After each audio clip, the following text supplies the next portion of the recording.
Vamos abrir para Deus em Salmos. Salmo 139, Salmo 139, versículo 13. 139, versículo 13.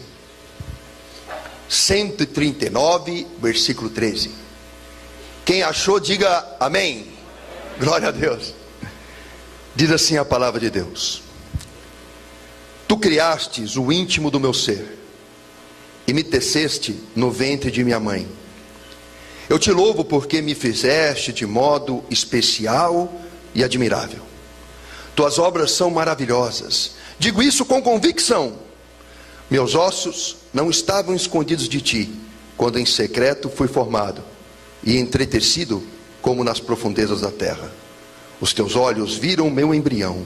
Todos os dias determinados para mim foram escritos no teu livro, antes de qualquer um deles existir. Põe a mão no seu peito e diga assim comigo: eu não sou um acidente. Eu sou plano de Deus. E plano de Deus não nasceu para dar errado. Glória ao nome de Jesus. Amém. Meu nome é Ricardo Braga. Tenho 46 anos. Sou professor, empresário, secretário de cultura da cidade de Olambra, e auxilio o pastor Paulo Freire, e ele me auxilia agora na questão política. Mas nem sempre foi assim. Nasci em 65 no lar espírita. Minha família toda espírita. Como todo espírita, eu sempre ouvi falar de Deus, porque tinham fé em Deus. Tudo que eu aprendi de Deus foi através do Evangelho segundo Allan Kardec. Li os 400 livros que o Chico Xavier psicografou. Nosso Lar, Emmanuel, 50 anos depois. Li toda a literatura espírita que caía na minha mão, Zíbia Gasparetto, todo aquele trem do inferno. Também estudei cromoterapia, cristal, reiki, eubiose, racionalismo cristão. Li o Bhagavad Gita, que é o 9º livro dos Vedas, a Bíblia dos Krishna. E aí tinha uma busca por Deus. E achava, como o povo aí acha, que todos os caminhos levam a Deus. Não sabia aquela máxima: eu sou o caminho, a verdade e a vida. Ninguém vem ao Pai se não for por mim. Só Jesus leva a Deus. Não é Buda, não é Krishna, não é Maomé. Só Jesus leva a Deus. Mas eu tinha aquela fé e uma sede, uma busca constante de conhecer a Deus. O Evangelho segundo o Espiritismo, psicografado pelo Allan Kardec, na verdade tem passagens do Novo Testamento retiradas da Bíblia, colocadas num novo livro, com interpretação do Espírito, de espíritos. O diabo faz isso. O diabo não tem poder criador. Ele imita, ele engana, ele mente, ele rouba, ele mata. Ele veio desviar, usando a palavra de Deus, até os escolhidos, se possível. É o texto, fora do contexto, criando um pretexto para te levar para o inferno. E aí eu acreditava naquilo, e eu vivia aquilo. A minha mãe montou um centro espírita em casa. É um centro espírita kardecista, depois virou um terreiro de Umbanda. E o terreiro de Umbanda da minha mãe cresceu. De 600 a 1000 pessoas frequentavam a minha casa por final de semana. E eu estava sendo preparado para ser chefe do terreiro. Tenho cortes no meu pulso, cor cinza, e tatuagens no meu corpo, porque estava sendo preparado para aquilo. Vários pactos. E lá no centro de Umbanda e kardecista, a gente pregava o quê? Caridade. A gente acreditava que pelas obras, pela caridade, se eu fosse honesto o suficiente, se eu fosse caridoso o suficiente, certamente eu alcançaria a prosperidade. Eu achava que era pelo que eu fizesse que Deus ia olhar para nós. Mas na verdade eu não tinha ideia da graça de Deus. Achava que Deus era alguém de barba branca, bem distante de mim, lá no alto, que não tinha nada a ver com meus pequenos problemas, que eu era responsável pela própria felicidade. E pregávamos isso, e críamos que sendo caridoso, bondoso, etc., nós alcançaríamos algum retorno. Mas quando as portas do centro espírita se fechavam, dentro da minha casa, isso não acontecia. A gente pregava aos outros caridade, paciência, mas quando fechavam-se as portas, dentro do meu lar, da minha casa, o meu pai não conversava com a minha mãe não falava com meu pai, os irmãos viviam brigados em insubordinação aos pais. Não havia paz, não havia respeito, não havia misericórdia. E aí nasceu na minha mente a seguinte questão: se eu prego tudo isso e faço tudo isso, por que não dá certo? O meu pai teve 5 empresas, todas elas faliram. E ele era um homem muito ambicioso, trabalhava muito, mas quando chegava no topo ela quebrava. Às vezes eu estava naquela casona com o carro na garagem, no outro dia o oficial de justiça penhorando todos os bens. E ele não conseguia estabilidade, nem financeira, nem emocional, nem familiar. Embora pregássemos isso, não havia essa verdade na minha casa. A última vez que o meu pai quebrou, era uma firma que ele abriu de mineração chamada Daigon. A empresa quebrou. Junto com meu pai faliram homens que investiram muito dinheiro lá. E esses homens ameaçaram meu pai de morte. Disseram: eu perdi muito dinheiro porque acreditei em você. Ou você devolve, ou a gente te mata. Com medo, o meu pai reuniu minha mãe e os filhos e disse assim: vamos fugir de São Paulo. Nós vamos embora daqui, porque estão me ameaçando de morte. E meu pai resolveu fugir. E fugiu com toda a família para o Ceará. Por que Ceará? O meu pai é cearense, a minha mãe é gaúcha e eu sou paulistano. Por parte de avó, alemão e italiano. Por parte de pai, espanhol e português. Quer dizer, vira-lata legítimo. Aí, meu pai pegou esse vira-lata que vos fala, junto com os outros vira-latinhas, meus irmãos, e nós fomos para Fortaleza. A minha avó em Fortaleza, que ainda está viva com 95 anos, ela teve 11 filhos homens. Ela pariu um time de futebol todinho. O maior é o tio Jorge com 2,10 metros. O menor é meu pai com 1,80 m. Eu sou o menor dos meus primos.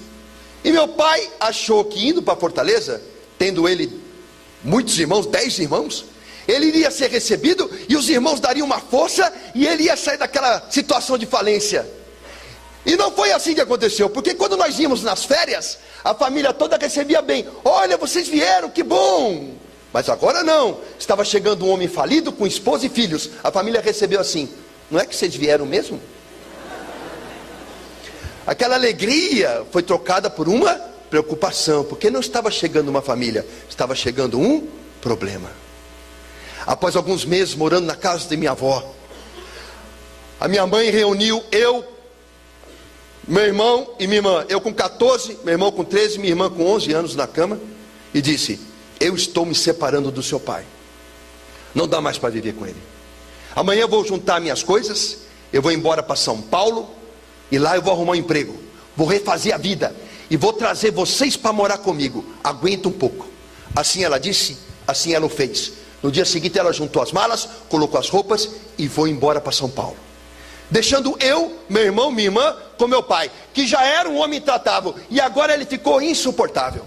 Ele dizia todos os dias: você não vale nada, você não vira nada, você não vai dar em nada, porque você é igualzinho a sua mãe, aquela pi. Quando eu tinha dinheiro, eu tinha família. Agora que eu não tenho dinheiro, eu não tenho família. Para que eu fui casar e ter esse monte de desgraçado dependendo de mim? Com 14 anos eu ouvi essas palavras de maldição, e no meu coração nasceu mágoa. A mágoa virou ressentimento, o ressentimento virou raiva, e a raiva virou ódio. Eu tinha ódio do meu pai. Escrevia para minha mãe relatando todos os momentos de angústia e decepção. Escrevia semanalmente, semanalmente ela respondia, porque minha mãe era a referência de amor, que se fora. Aí escrevia semanalmente, e as cartas dela começaram a demorar para vir, um mês. Depois as cartas começaram a vir semestralmente, e depois anualmente. E assim passaram-se anos, 14, 15, 16, 17 anos.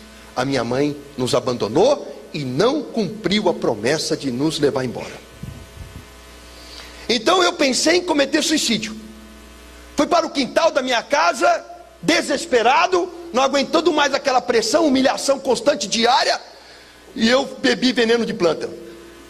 Só que o veneno da planta, ele tinha amônia, e na hora que eu coloquei a boca, a amônia me queimou as mucosas, e eu cuspi. Fui para o quarto com a boca queimada e ideia suicida. Eu tinha certeza que eu queria morrer. Eu só precisava encontrar a forma, porque eu não tinha medo de morrer, eu tinha medo de sentir dor.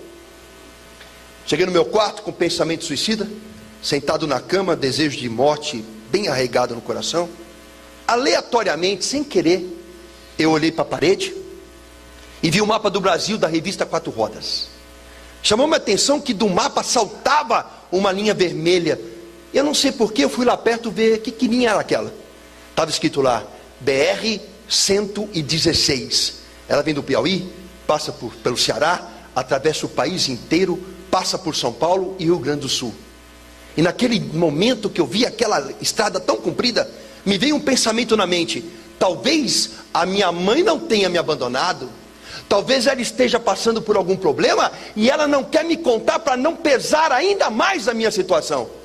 Então o desejo de morrer foi substituído pela vontade de viajar, encontrar a minha mãe, resolver os problemas que estavam pendentes e finalmente trazer meus irmãos e formatar a família de novo. Eu abandonei a ideia de morte e nasceu em mim a ideia de encontrar a minha mãe. E sem nenhum real no bolso, apenas com uma mochila nas costas, eu saí de Fortaleza a pé e atravessei 5 estados brasileiros andando em busca de amor de mãe. Eu sou empresário, secretário de cultura, professor, mas um dia eu fui morador de rua. Saí domingo, depois do Fantástico, com a mochila de roupa e nenhum real no bolso. Eu acreditava naquela época, vejam, eu tenho 46, o menino de 17 anos da minha geração era bem mais inocente do que um menino de 17 anos hoje. Eu saí acreditando que se eu pedisse carona, alguém daria, que se eu precisasse de algo, alguém ajudaria. E assim eu acreditei. Peguei um ônibus, desci na rua 13 de maio em Fortaleza, e debaixo de uma placa estava escrito assim: São Paulo 3.500 quilômetros. Eu comecei uma jornada. Caminhei a noite toda pedindo carona, ninguém parou. Quando deu 3:30 da manhã, deitei no acostamento da estrada, usei a mochila como travesseiro. Era a primeira noite que um menino de classe média alta, que nada lhe faltou na vida, ia dormir na rua. Minha primeira noite na rua. Passou o caminhão, o chão tremeu, tive medo. Imaginei que se alguém furasse o pneu, talvez procurasse o acostamento, iria passar por cima, não iria me ver. Então dali do acostamento fui para o meio do mato e adormeci. 5:30 da manhã, o sol no Nordeste já nasceu e aquece e brilha. E eu acordei e dormi 2h30 apenas. Caminhei o dia todo sem comer nada, bebendo água em posto de gasolina somente, com fome, mas com vergonha de pedir comida. Caminhei o dia inteiro em jejum e adormeci a segunda noite, debaixo de um cajueiro, próximo a um posto de gasolina, bem cansado, suado, com fome. Amanheceu a manhã do terceiro dia. Eu já estava uma noite, um dia e uma noite em jejum, caminhando sem repor as energias. Quando abri os olhos na manhã do terceiro dia, debaixo de um cajueiro, próximo a um posto de gasolina, pela primeira vez na vida, eu tive fome. Meus amados, o que vocês têm não é fome, o que vocês têm é apetite. Estou com vontade de comer algo, isso é apetite. A fome não, a fome é uma necessidade orgânica, é como respirar. Se eu fechar sua boca e seu nariz com a minha mão, você aguenta alguns minutos, mas logo você vai estar debatendo-se comigo, tentando desafogar. E aí você entra em desespero. A fome é assim também. Eu senti sudorese nas têmporas, as minhas mãos tremiam, tremores nas mãos, sentia ânsia de vômito, vomitava, só saía água, não tinha nada no estômago. Senti fraqueza, sentia que os sentidos iam desaparecer. Com o restinho de força que eu tinha, eu fiquei de pé me apoiando na árvore e olhei para o posto de gasolina e lá estava 3 degraus e a lanchonete. A fome me tirou o nojo, me tirou o pudor, me tirou a vergonha. Eu só tinha fome e desespero, e para comer faria qualquer coisa.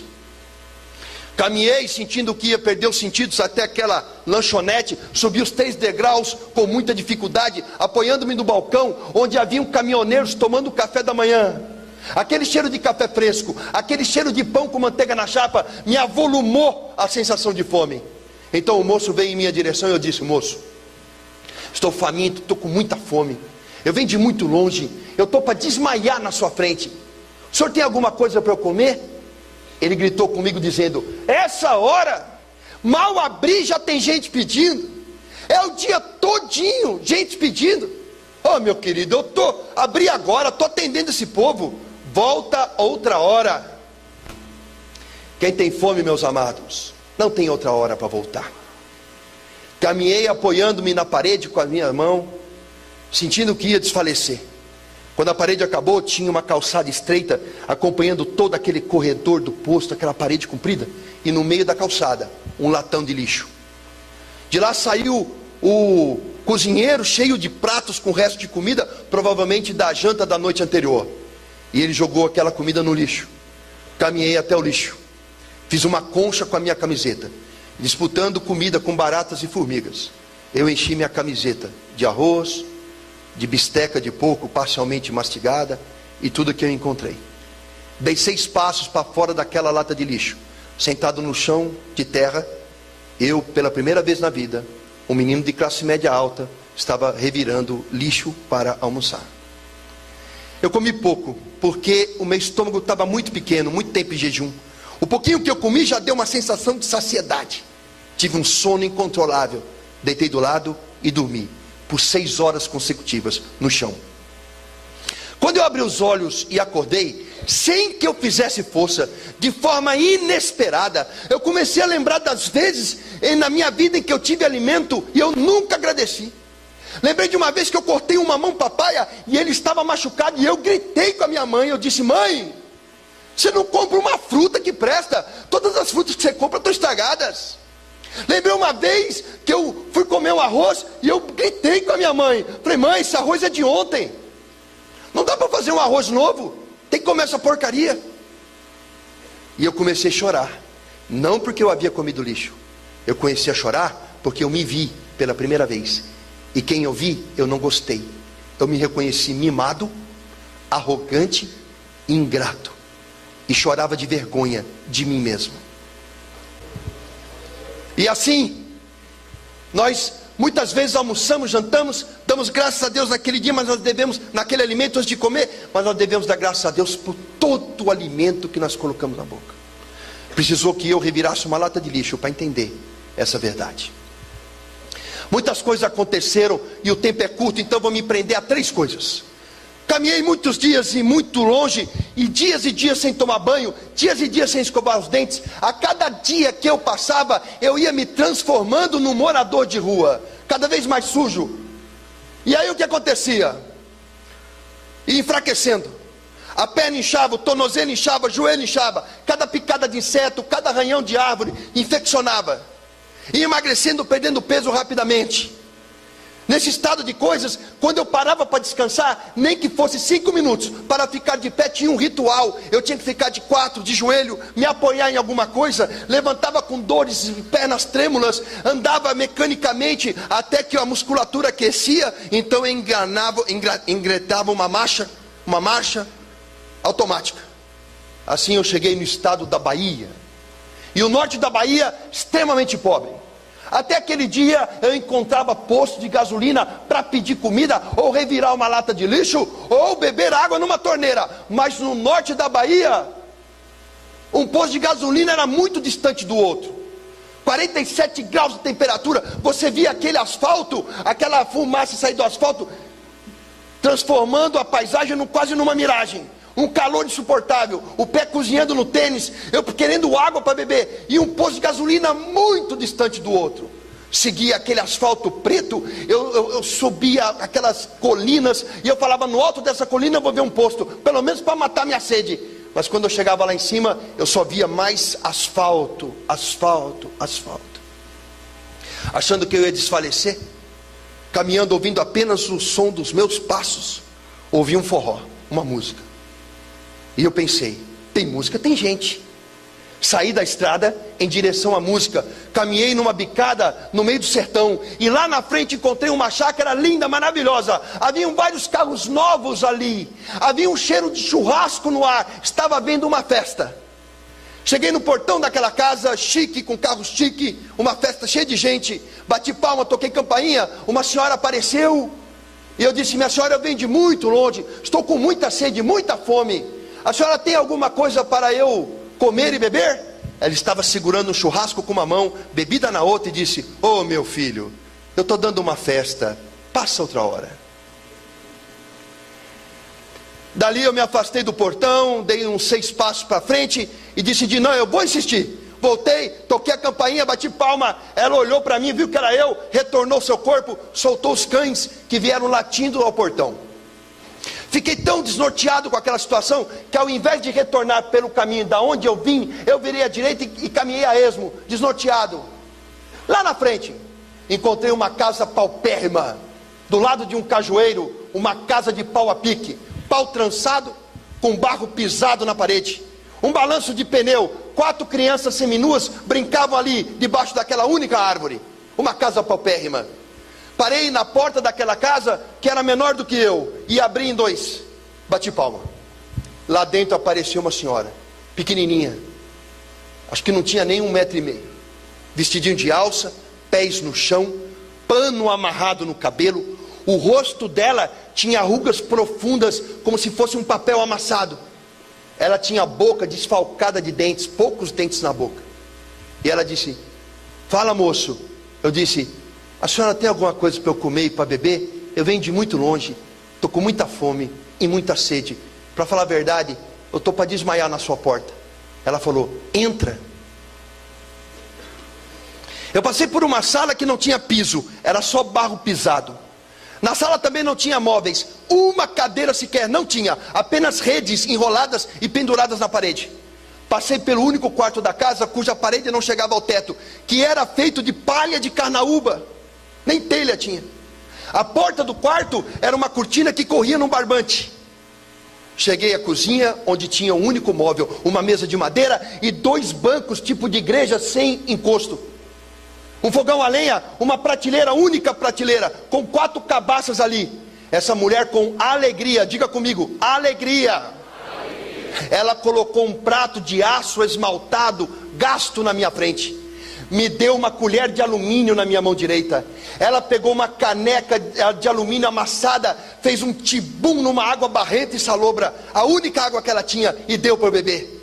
E com alegria, ela sacudiu as cabaças. Nenhuma fazia barulho. A última fez tch, tch. E ela disse: graças a Deus ainda tem farinha. Com alegria, ela colocou farinha no prato. Ela colocou a água, a farinha de mandioca crua, conhecida no Nordeste como farinha d'água. Ela inchou. Ela deu a colher de alumínio na minha mão, eu tinha dado. Eu peguei aquela colher, aquela farinha. Eu tremi, não conseguia comer, as lágrimas escorriam. E ela dizia: ô meu filho, por que você está chorando? Você não está com fome? Pode comer. Eu disse: como é que eu vou comer a única coisa que a senhora tem para dar para os seus filhos?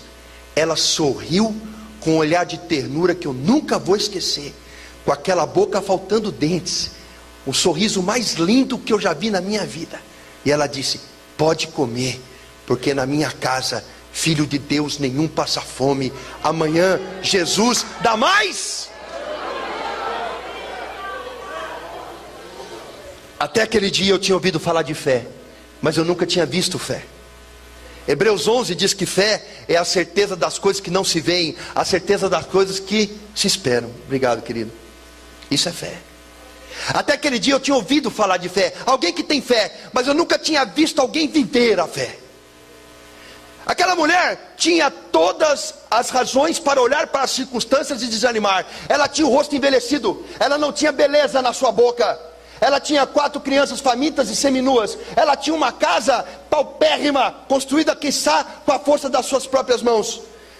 Ela era envelhecida, muito envelhecida, antes do tempo. Ela tinha os pés descalços, mas ela tinha uma coisa que a mantinha de pé. Ela tinha algo que mantinha o seu coração aquecido. Ela tinha algo que dava força para levantar cada manhã. Ela não olhava para as circunstâncias, ela se recusava a fazer isso, porque aquele que tem fé não olha para o gigante, olha para Deus. Como que você veio aqui hoje? Desanimado? Será que você entrou pelas portas dessa igreja abatido por um problema? Esse problema não é maior do que o teu Deus. Aquele que olha para o problema, que se prende às circunstâncias, ele é amedrontado, acuado por ela. Mas aquela mulher disse aquela frase: na minha casa, filhos de Deus nenhum passa fome, porque amanhã Jesus dá mais. Portanto, ela tinha os olhos de águia, os olhos dela estavam na fé em Deus. Ela tinha um olhar acima dos problemas.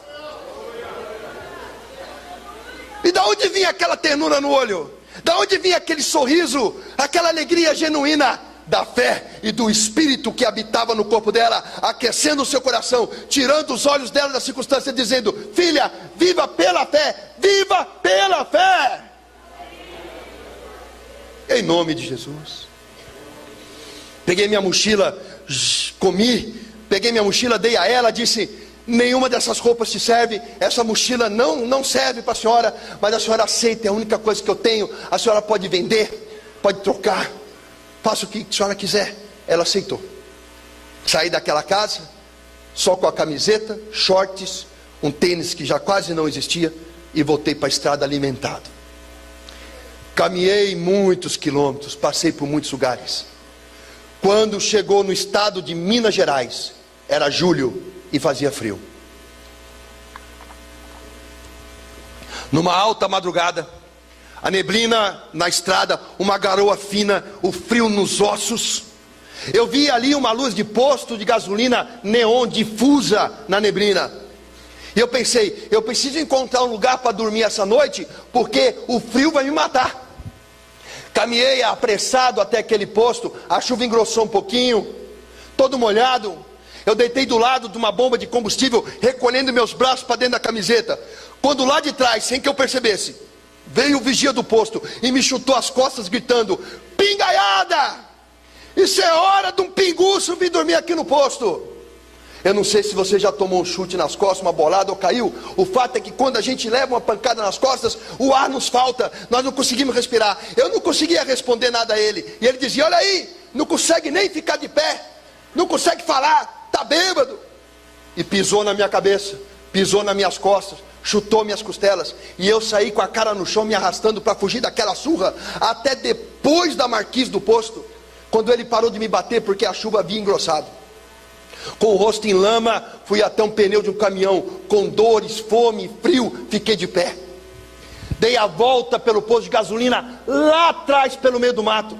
Entrei no banheiro, sujo de posto. E do lado de uma privada, cheia de excremento humano, tinha sua descarga quebrada. Peguei papel de enxugar a mão, peguei papel higiênico, coloquei dentro da camiseta para tentar me aquecer. Fechei o ferrolhinho com a mão. Olhei para o teto e comecei a chorar, porque eu lembrei que todos os dias da minha vida eu tinha uma cama, eu tinha um cobertor, eu tinha um travesseiro, e eu tinha uma família, e eu nunca disse muito obrigado, Deus. Se você tem um colchão para dormir hoje, você agradeça a Deus. Nada contra você ter o melhor colchão, querer a melhor cama, querer a melhor casa, o melhor carro, nada contra, mas tudo contra você não agradecer a Deus pelas coisas que você tem. Porque se você tem algo, isso é manifestação do amor de Deus por você.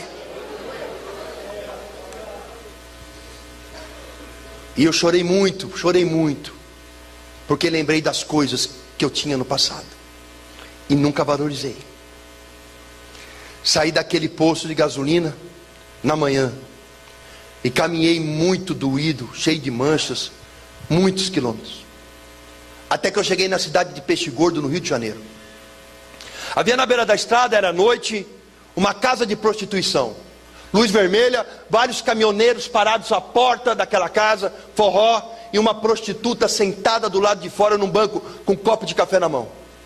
A prostituta disse para mim: vem cá, moço. Eu dava um passo e parava.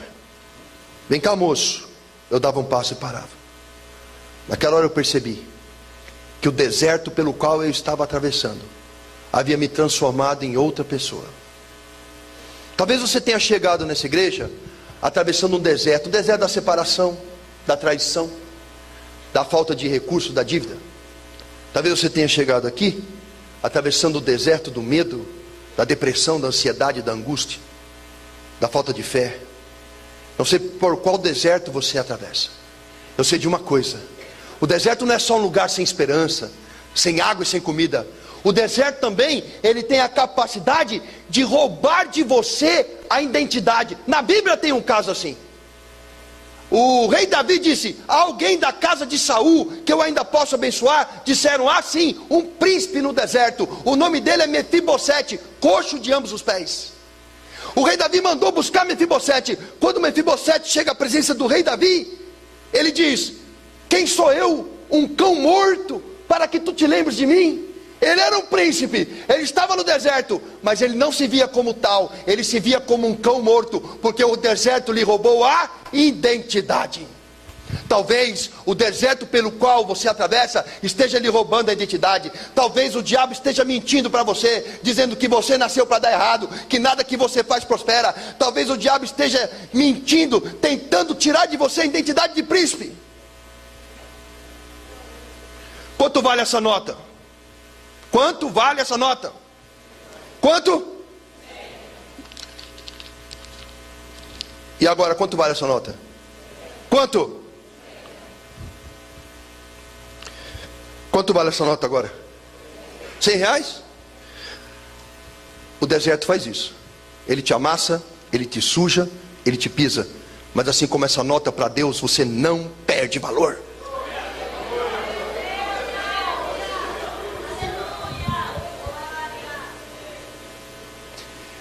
E a prostituta me chamou. E eu sentei do lado dela. E ela me deu um café. 5 minutos que ela conversou comigo, ela disse: você fala bem, você é estudado? Eu estudei nos melhores colégios de São Paulo. Ela falou: o que você está fazendo na rua? Contei a minha história. Ela, com os olhos cheios d'água, ela disse: fica aqui, não sai daqui. E entrou. E eu obedeci. Meia hora depois ela saiu com o caminhoneiro. Ele abotoava suas calças e disse: quem é o menino? Ela falou: aquele moço ali. E o caminhoneiro disse: vamos para São Paulo. Eu falei: moço, eu não tenho dinheiro para te pagar, nem nada para te oferecer. Ele disse: ela pagou para você.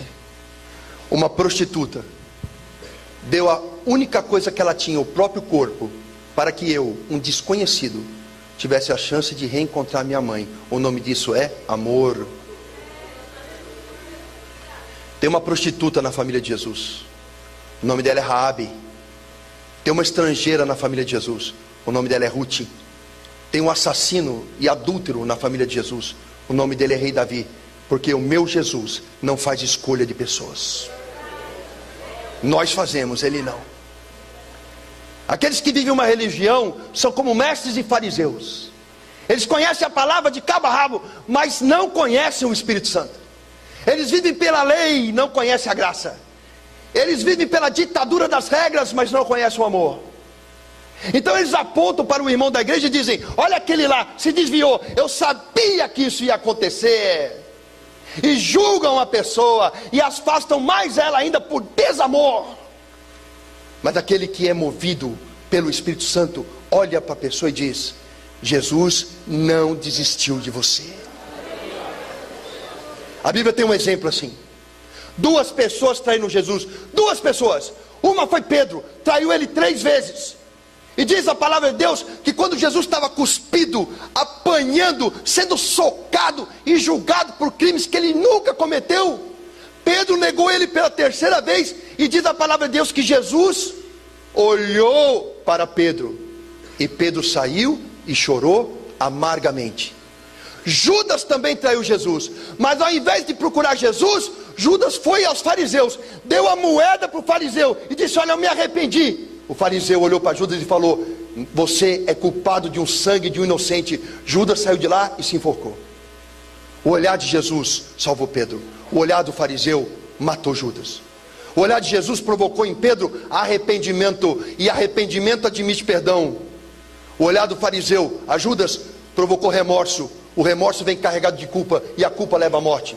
Qual é o olhar que você tem para com seu irmão? É o olhar de Jesus ou é o olhar do fariseu?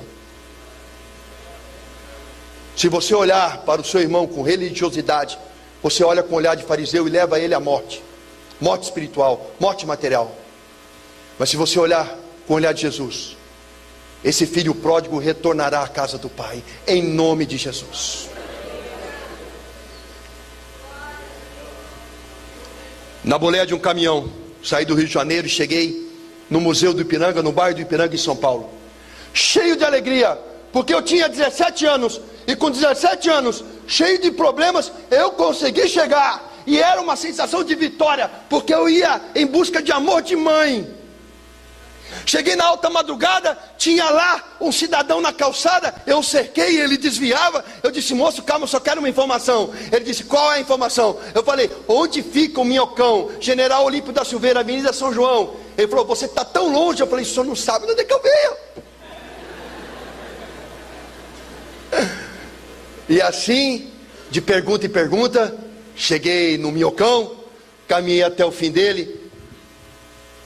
Cheguei lá embaixo, General Olímpio da Silveira, final do Minhocão, Cardoso de Almeida. Achei o prédio do minha avó, conhecia pela fachada, prédio sem elevador, alta madrugada, meti a mão na maçaneta, abriu, sem porteiro. 2º andar, apartamento 21, toquei campainha várias vezes. A luz de fora acendeu, minha avó olhou pelo olho mágico, não sabia que era eu. Não me reconheceu. Tinha que falar o nome da família todinha para ela saber que era eu. Aí a minha avó, sabe o que ela fez? Ela abriu a porta e ela não olhou para nada. Ela me abraçou e me beijou. Como estão sendo tratados os idosos na sua casa? Um dia, nossos heróis envelhecem. Quando nós temos 8 anos de idade e uma mão grande e larga de um pai segura a nossa, a gente sente aquela segurança de que nada vai acontecer porque tem aquela proteção. Mas um dia essas mãos vão ficar assim, ó, trêmulas. Elas vão ter rugas e manchas. Aquele homem vigoroso que aos 40, 50, 60 anos batalhava tanto pelo pão de cada dia, vai andar assim, ó. Ele não sabe nada de iPad, de iPod, ele não se interessa por essas coisas. Ele quer ver o programinha de televisão dele, ele quer ter um tempo dele. Ele repete as coisas porque não lembra nem do que ele acabou de dizer. Reclama e geme o tempo todo. E nós, porque não estamos acostumados a ver nossos heróis fracos, porque achamos que eles estão fracos, embora eles não estejam, nós deixamos de visitá-los. Nós abandonamos pai, mãe, avô e avó ao esquecimento.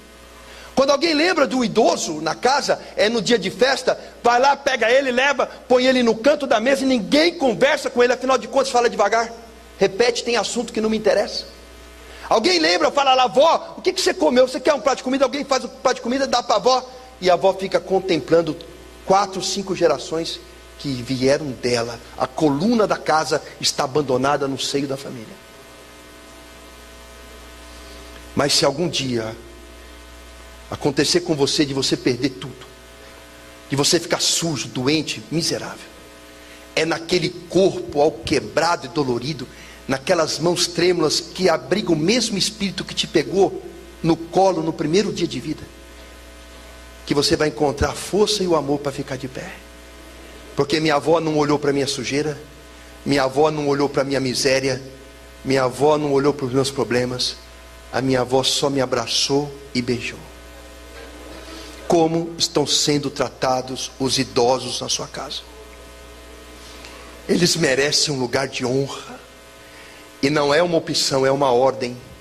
Amarás o Senhor teu pai e tua mãe, para que teus dias sejam prósperos na terra. É um mandamento. Minha avó mandou eu tomar banho, e eu fui, e eu cheguei no banheiro e tirei a roupa, e pela primeira vez me vi nu.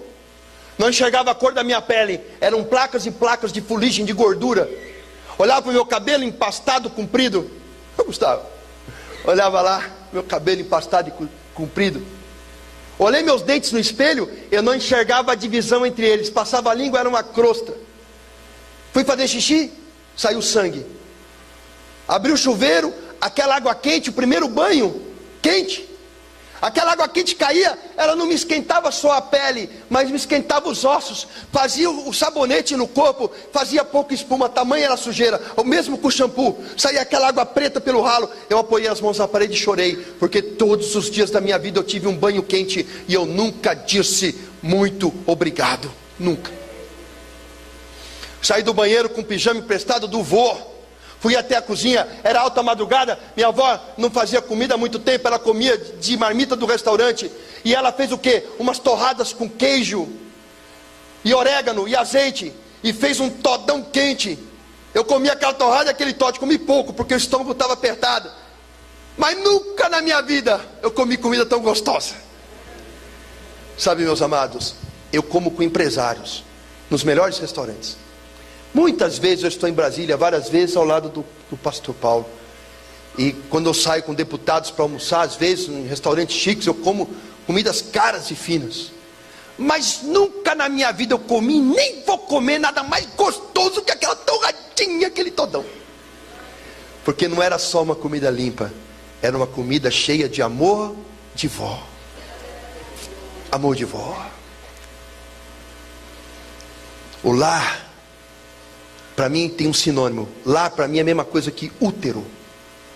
É um lugar em que você se protege, é um lugar de acalanto, é um lugar de descanso, e muitas vezes é o lugar que nós mais manifestamos a nossa ira. temos paciência com clientes, paciência com amigos, dedicamos horas a fio ao trabalho, e quando chegamos no lar, nós ligamos a televisão e não damos atenção à esposa.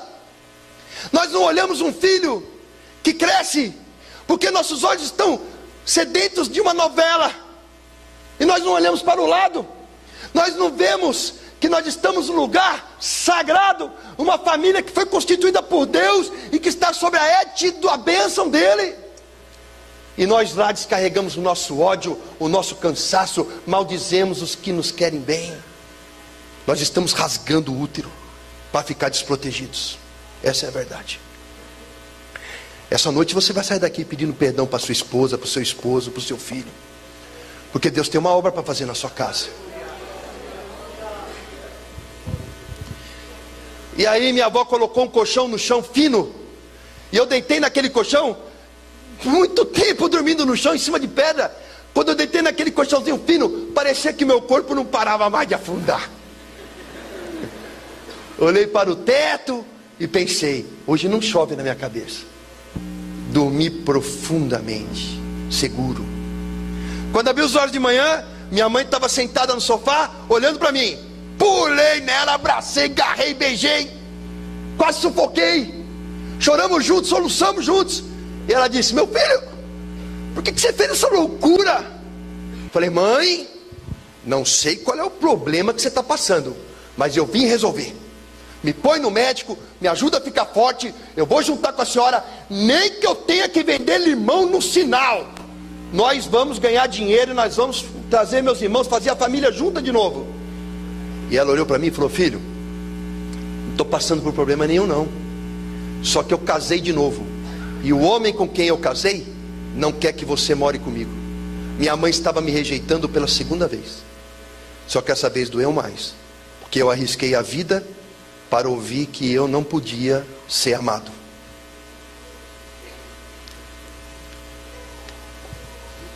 Ela complementou dizendo, ele é muito rico, tem dinheiro, não vai faltar nada para você, fica na casa do seu avô, todos os dias a gente visitar. Eu não queria dinheiro.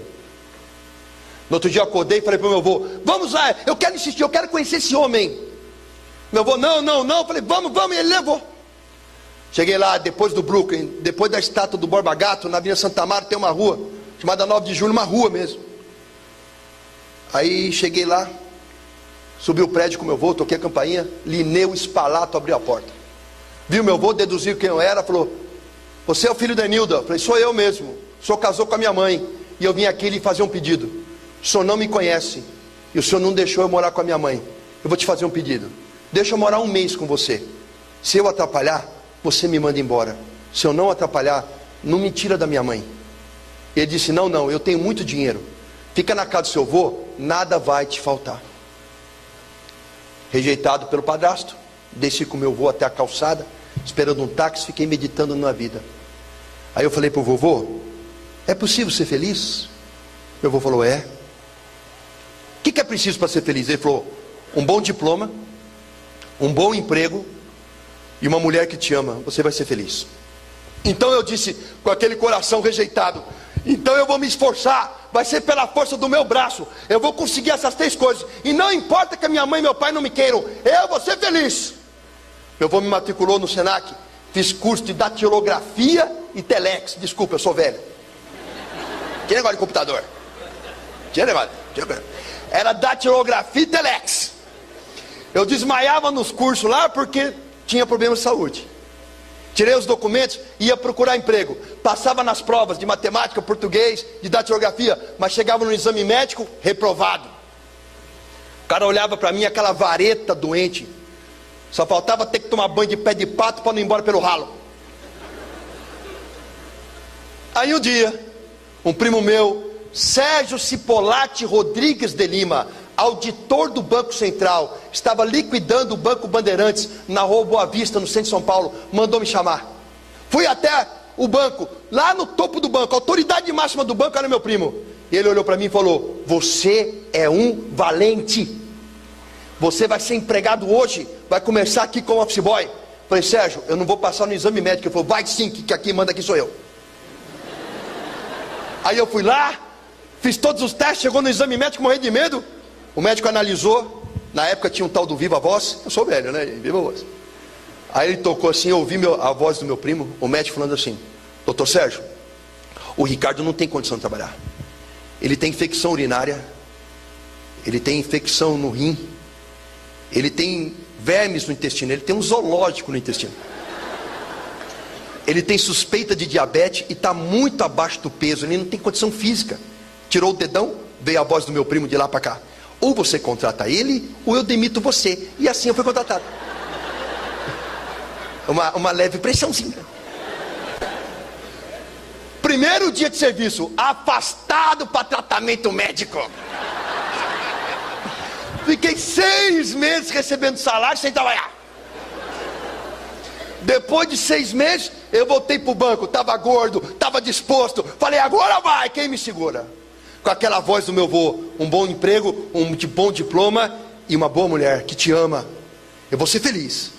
Comecei emprego com office boy, deu o melhor de mim. 3 meses de banco, fui promovido chefe dos boy. Aí eu virei auxiliar de escritório A, auxiliar de escritório B, chefe do departamento de cobrança e depois de 4 anos, gerente do banco. Nesse ínterim, prestei vestibular, entrei na USP para fazer filosofia. Por que filosofia? Porque o curso era 1 para 1. Falei: esse aí eu não entendi de eu não passar. Legal foi quando eu me formei, né? Falando com meus parentes lá no Ceará: entrei na USP. O que? Medicina? Não. Direito? Não. Engenharia? Não. Entrou no quê? Filosofia. Silêncio. Vai trabalhar no quê? O que eu vou falar para meus amigos? Teu sobrinho faz? Pensa. Aí eu fiz a filosofia. E aí, em 4 anos, eu tinha um apartamento, eu tinha um diploma da USP, eu tinha um bom emprego e tinha conhecido uma moça, Isildinha Aparecida Machado, 8 anos mais velha que eu, bióloga da Unicamp. E eu tinha uma mulher que me amava. Eu não tinha felicidade. O meu avô estava errado. O meu casamento era uma desgraça, porque eu era um homem extremamente ciumento, extremamente nervoso. Porque todo homem que foi rejeitado, todo cara que é inseguro, ele se defende na agressividade. A Isildinha não aguentou.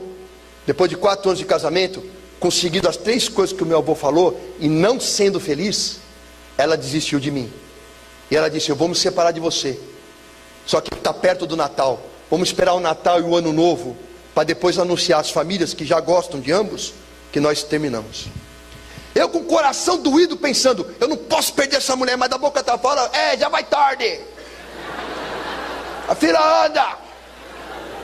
Orgulhoso, orgulho. E assim, no Natal, na casa do meu sogro, recebi um telefonema. O meu sogro branco, sem sangue na face, catou o telefone branco, entregou para mim: é melhor você ouvir. Peguei o telefone e falei: alô.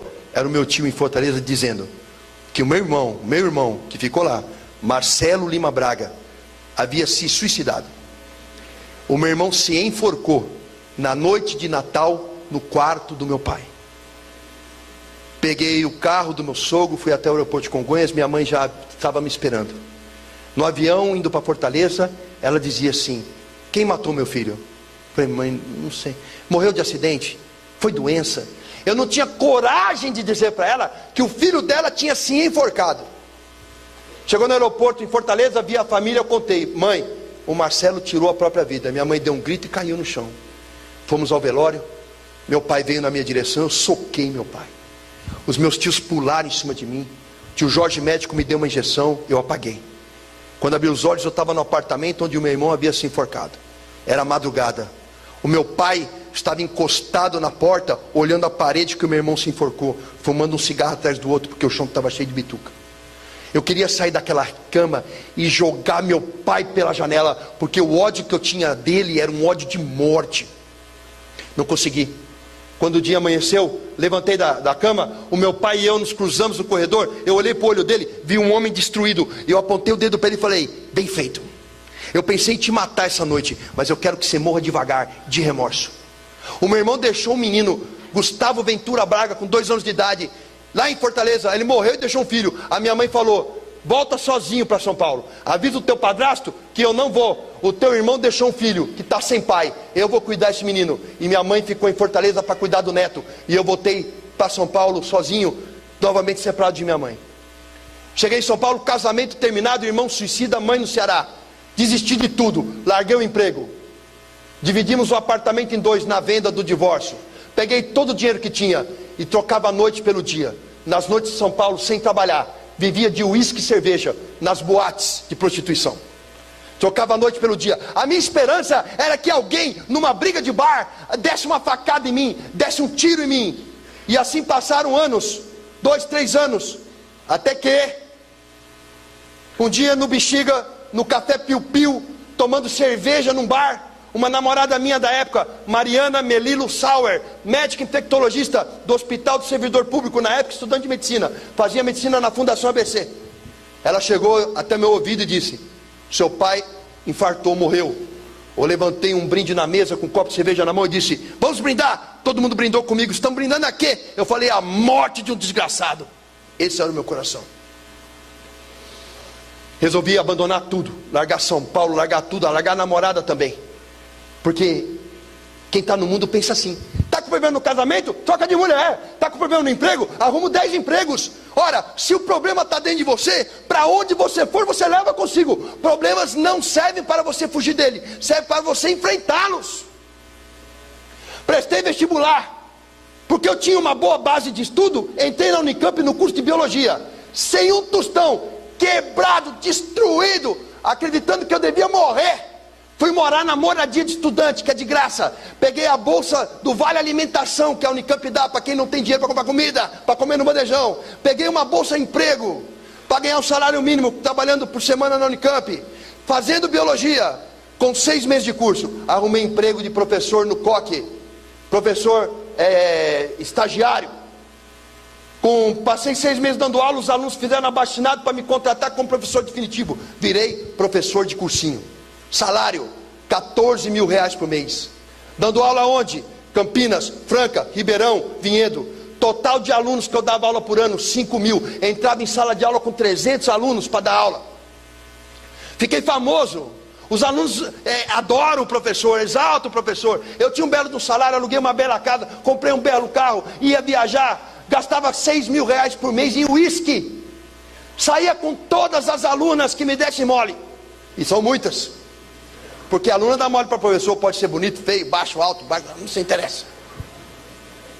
E eu tinha tudo que o mundo diz, que se você tiver, você vai ser feliz. Eu tinha fama, eu tinha dinheiro, eu tinha bom uísque, eu tinha bens materiais, eu tinha as mulheres mais lindas que eu conseguia encontrar, e eu só não tinha alegria.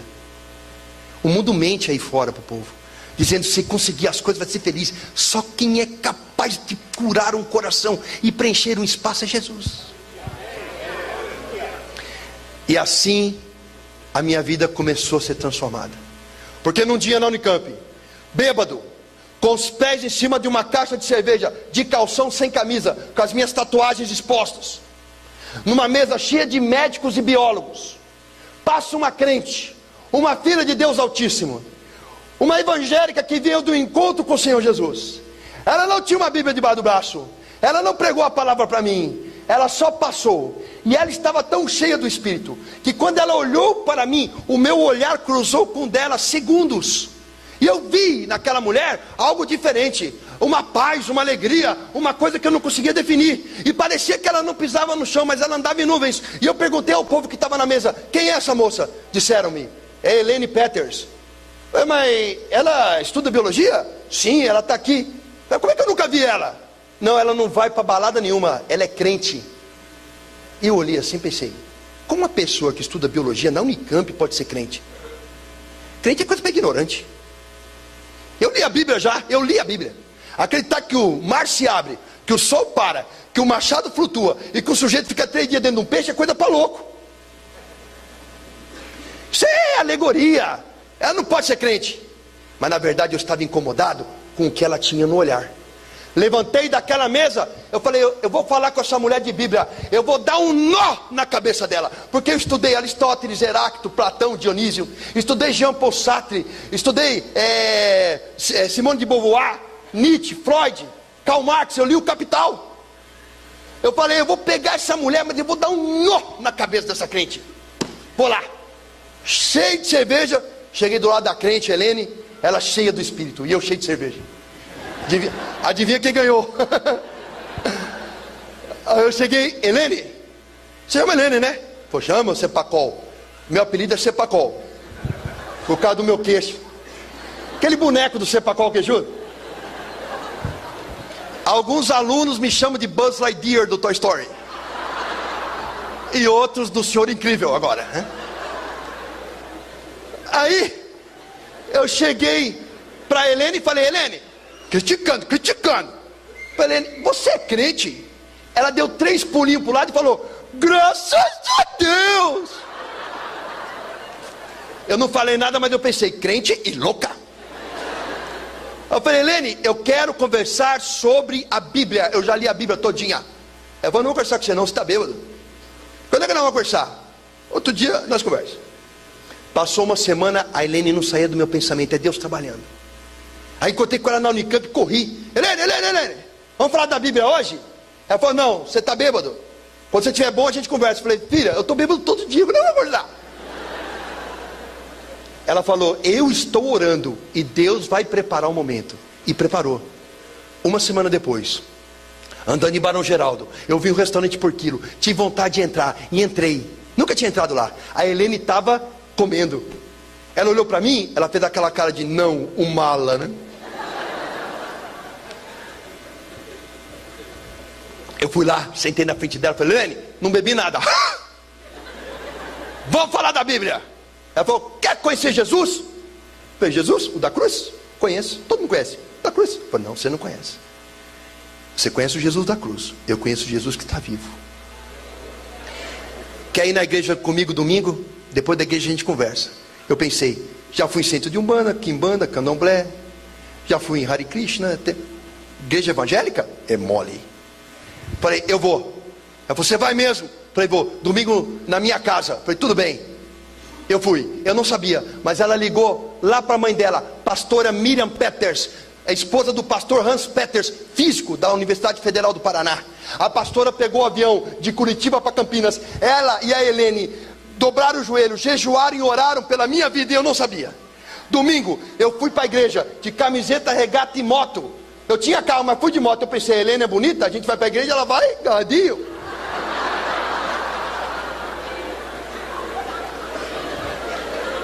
Esse era o meu coração.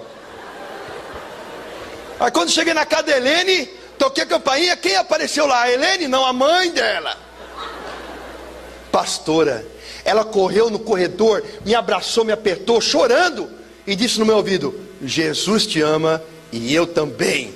Eu não falei nada, mas eu pensei, essa loucura é de família. Aí eu falei, eu estou de moto, nós somos em 3, como fazemos? Ela, nem a que for a pé, nós vamos para a igreja. Pegamos o ônibus e fomos. Chegamos na igreja, chegamos no meio do louvor, o povo estava lá adorando ao Senhor, em línguas, orou, quando sorou, e a Roma Súria, canta lá, e eu olhava aquilo, eu falei, que é isso? Olhei para o lado para falar com a Helene estava assim. Olhei para o outro lado para falar com a mãe dela estava atrás de mim assim. E eu querendo sumir dali. De repente, na hora do louvor, toca um louvor a Deus. Dizia assim, em tua presença sou fortalecido. E eu estava só o pó. Em tua presença, Senhor meu Deus, em tua presença é onde devo estar, quero estar. Eu senti um tremor por dentro, como se meus órgãos estivessem tremendo. Me deu uma vontade de chorar incontrolável. Comecei a vir aquele choro do fundo de minha alma. E começou a escorrer umas lágrimas diferentes. Não era um choro comum, era um choro curativo. Numa igreja em que eu não conhecia ninguém, eu saí correndo no meio de um corredor, parei na frente do púlpito, abri meus braços e coloquei o rosto no solo. a pastora Márcia Perucci mandou parar o culto. Pegou um vidro de azeite, derramou todo em mim e disse: o Espírito Santo de Deus está me dizendo que hoje eu estou consagrando um verdadeiro adorador. Assumi a posição fetal, e é como a mão de Deus tivesse entrado em mim. Eu comecei a chorar copiosamente. Chorei a perda do meu irmão, chorei a mágoa da rejeição, chorei a maldição das palavras do meu pai, chorei o abandono, chorei a sujeira, chorei a miséria. E à medida em que eu chorava, o meu coração se alegrava e cicatrizava. Quando eu levantei daquele chão, como Paulo no deserto, eu estava cheio do Espírito e renascido em Cristo. O peso do mundo não estava mais sobre mim, e eu tinha uma alegria que eu não conseguia controlar. Uma alegria que o diploma não deu, que o casamento não deu, que o dinheiro não deu. Uma alegria que eu não conseguia conter. E o brilho nos olhos que a Helene também tinha. E eu descobri o que era aquele brilho. O nome do brilho é Espírito Santo de Deus. Entrei no ônibus com a Bíblia na mão que eu acabei de ganhar, sujo de azeite e feliz. E eu gritava para pastor e família dentro do ônibus na hora de voltar: agora eu sou crente? Ela é, agora você é crente. Como é que eu faço para ser mais crente? Ela falou: calma que depois eu te explico. E eu queria saber tudo. Eu falava: como é que crente se diverte? Ele não faz sexo. E elas vermelhas de vergonha: calma. Todas as dúvidas a gente tira. Cheguei em casa pulando como a Helene estava, cheio do Espírito Santo. Moravam 2 metros comigo. Um é meu amigo até hoje, doutor James Novaes. Ele é doutor mesmo, ele fez mestrado e doutorado em psiquiatria. Ele é psiquiatra. Ele me viu de um jeito diferente, cheio de óleo, com a Bíblia na mão. Ele falou: calma, você surtou. Meus amados, eu estou surtado há 9 anos. Fui dormir. Eu dormi profundamente. Eu dormi como nos braços de Deus. Acordei no outro dia e fui dar aula. Levei o livro de biologia e levei a Bíblia. Entrei no cursinho, os alunos não entenderam nada. Abri o livro de biologia e abri a Bíblia e disse: Gênesis capítulo 1.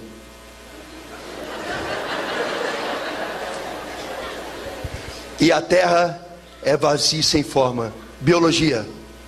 No começo a terra era um conglomerado de gases tóxicos, unidos por um centro de gravidade, vazia de vida e sem forma. A Bíblia está certa. Gênesis capítulo 1. E a água saiu do solo na forma de vapor. Biologia, até hoje é assim. De tudo que o vulcão cospe, 10% é vapor d'água. Gênesis. E Deus criou as ervas do campo e depois os seres vivos. Biologia. Quem faz fotossíntese, as ervas do campo, sustentam todos que respiram e fermentam os outros seres vivos. A Bíblia está certa. Gênesis. E Deus criou o homem do barro. Biologia. Carbono, hidrogênio, nitrogênio e oxigênio formaram a primeira molécula orgânica, um ácido nucleico, em meio aquoso no barro. A Bíblia está certa. Levantei a Bíblia numa sala de aula com 300 alunos e disse: se ele está certo no começo, ele está certo no final. Vamos baixar a cabeça e se arrepender, porque Cristo vive.